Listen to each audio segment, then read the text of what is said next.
kedekatan, hubungan persahabatan bersama Rasulullah, dan dia termasuk bagian dari keluarga Rasulullah sallallahu alaihi wasallam. Maka Abdullah bin Umar bin Khattab mendengar Nabi bersabda, qala Rasulullah sallallahu alaihi wasallam, Rasulullah bersabda, tuqatiluna al-yahuda, kalian akan berperang dengan orang Yahudi.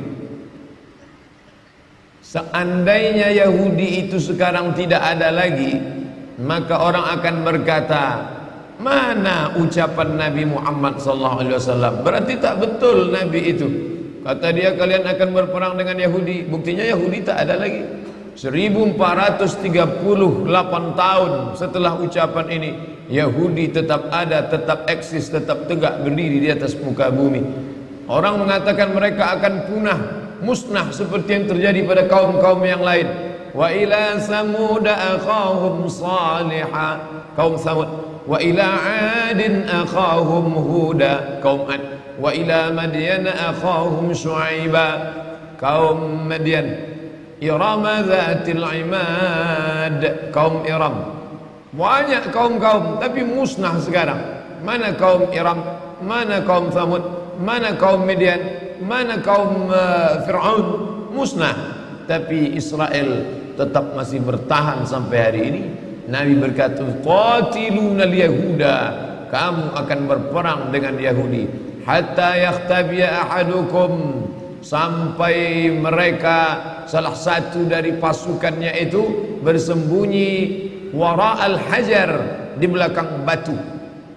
Saking dahsyatnya peperangan itu nanti, sampai-sampai ada pasukan Yahudi itu yang bersembunyi di belakang batu. Lalu kemudian yaqulul hajar, batu itu pun akan berkata, apa kata batu itu berkata kepada orang Islam? Ya abdallah, wahai hamba Allah, hadza yahudiyun warai, ini ada orang Yahudi bersembunyi di belakang aku, faqtulhu, bunuhlah dia.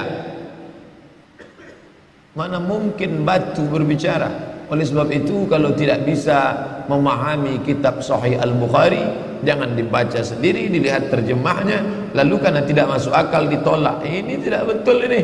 Masa batu berbicara, pokok kayu berbicara, seperti film karton saja. Ini tidak betul. Maka baca syarahnya. Ulama banyak mensyarah. Kalau ayat tidak paham, baca tafsir. Tafsir Tabari, Abu Ja'far Ibnu Jarir At-Tabari. Tafsir Al-Quranil Azim, Abul Fida Ismail Ibnu Katsir. Tafsir Al-Kabir, Mafatihul Ghaib, Fakhruddin Ar-Razi. Tapi kalau tidak paham hadis, hadis itu ada dalam Sahih Al-Bukhari, baca kitab syarah yang sudah dijelaskan oleh para ulama. Yang paling masyhur, populer, Fathul Bari, ditulis oleh Imam Al-Hafiz Ibnu Hajar Al-Asqalani Asy-Syafi'i. Tapi Fathul Bari ada dua, satu Fathul Bari Syafi'i, satu lagi Fathul Bari Hambali yang ditulis oleh Imam Ibnu Rajab Al-Hambali rahimahullah. Ada satu lagi syarah Sahih Bukhari yang ditulis oleh Imam Al-Qastullani, yaitu Irsyadus Sari. Ada satu lagi ditulis oleh Imam Badruddin Al-Aini. Begitulah keseriusan ulama untuk mensyarah hadis-hadis. Jumlahnya bukan 100, 200, bukan 1000, 2000, 7275 hadis. Belum ada laptop, belum ada internet, belum ada alat tulis canggih seperti sekarang.